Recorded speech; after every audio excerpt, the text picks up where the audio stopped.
Welcome back, ladies and gentlemen, to another episode of the Chinese Sayings Podcast. Laszlo Montgomery here, as promised, with more Lin Xiangru.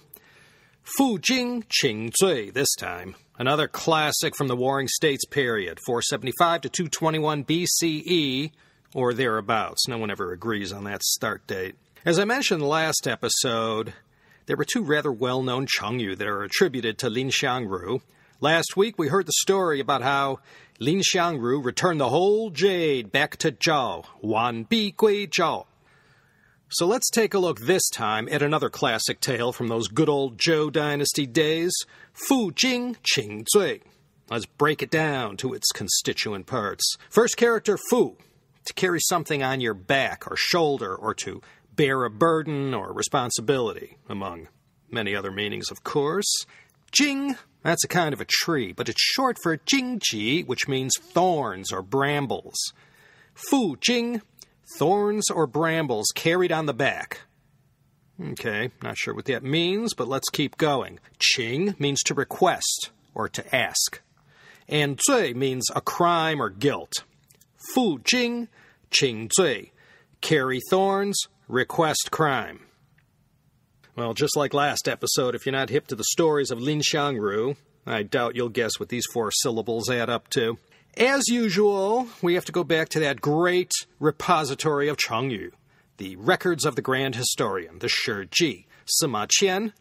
In the chapter titled Lian Po, Lin Xiangru Lie Zhuan, the biography of Lian Po and Lin Xiangru, there is this story.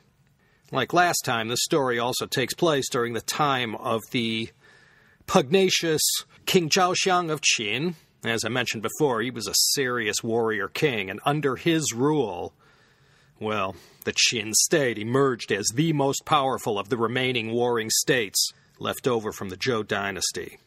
As you recall, Lin Xiangru was from the neighboring state of Zhao, with its capital at present-day Handan in Hebei. Qin was at this time in the process of taking Zhao down. The two states have been going at it for a while, and it's all going to end at Changping in 260 BCE with the destruction of the Zhao army and the victory of Qin. All covered in a previous China History Podcast episode, CHP 157, I believe. But that hadn't happened yet, and Zhao was still hanging tough. We saw how earlier in 283 BCE, Lin Xiangru rescued the precious He Shi Bi from the wily and capricious King Zhao of Qin. And then we ended last episode with Lin Xiangru cashing in big time on his achievement, and he soon found himself elevated to the post of chief minister. This really made Lin Xiangru a major guy in the Zhao government. Prior to all this, the most celebrated man in Zhao was the great military leader Lian Po. Now, seeing Lin Xiangru get all this attention was hurtful to Lian Po's pride. And amongst his closest comrades, when they'd be out drinking and carousing, he'd say he was going to get that Lin Xiangru if it's the last thing he did. He swore whenever he could, he'd go out of his way to try and make Lin lose face, and he'd try to diminish him whenever he had the opportunity.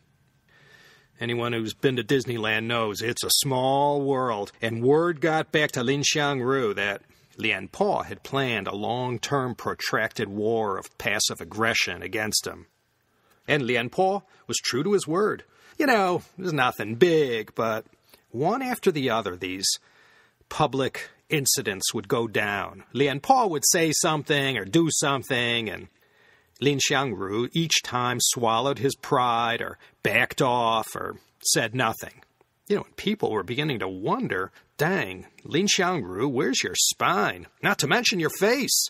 And Lian Po was feeling good because people saw how he was showing Lin Xiangru who was the better of the two, despite Lin Xiangru's meteoric rise to the top of the civil government. One day, there was this incident. At a very narrow road, Lin Xiangru's carriage encountered Lian Po's carriage coming from the opposite direction. And it was one of those things where one of them had to back up or else they'd be there all day. You know, there were all these ancient and well-worn rules about, order and relationship. And according to these traditions, Lian Po, top military guy though he was, was still one rung under Lin Xiangru's ranking on the political pecking order, so Lian Po should have backed up, but he stood his ground. So Lin Xiangru, senior in rank though he was, gave the order for his driver to back up and let Lian Po get by. And a lot of people were standing around, and of course they saw what happened, and people talked as people do. And one by one, Lin Xiangru's clients and allies began to leave him, and his closest friends appealed to him, asking why he was exhibiting so much weakness in the face of Lian Po's blatant disrespect. And Lin Xiangru replied that these matters between himself and Lian Po were personal and didn't concern the state. He continued, Zhao was under imminent threat from Qing, and at this dark hour, solidarity needed to be maintained. And so for the sake of keeping peace within Zhao and not causing any political disturbances, he gave Lian Po a wide berth and didn't make any waves. Well, when someone brought this info to Lian Po, and after he had fulminated about it for a while, Lian Po privately bowed his head in shame, and with a sigh, realized how small and petty he had been, putting his own feelings of pride and self-pity before the welfare of the Zhao state. All along, while he was out and about, thinking what a great man he was compared to Lin Xiangru, it was Lin Xiangru who was actually the more noble of the two. So ashamed of himself was Lian Po, and so filled with remorse was he, that to show his sincerity and demonstrate his deepest humility along with his apology, Lian Po cut down a bunch of thorny brambles, and he tied them all up and strapped the branches to his back. And he proceeded to Lin Xiangru's residence, and with every step he walked towards Lin Xiangru's, the thorny branches tied to his back scratched his skin, and by the time he arrived at Lin's door, his back was a bloody mess.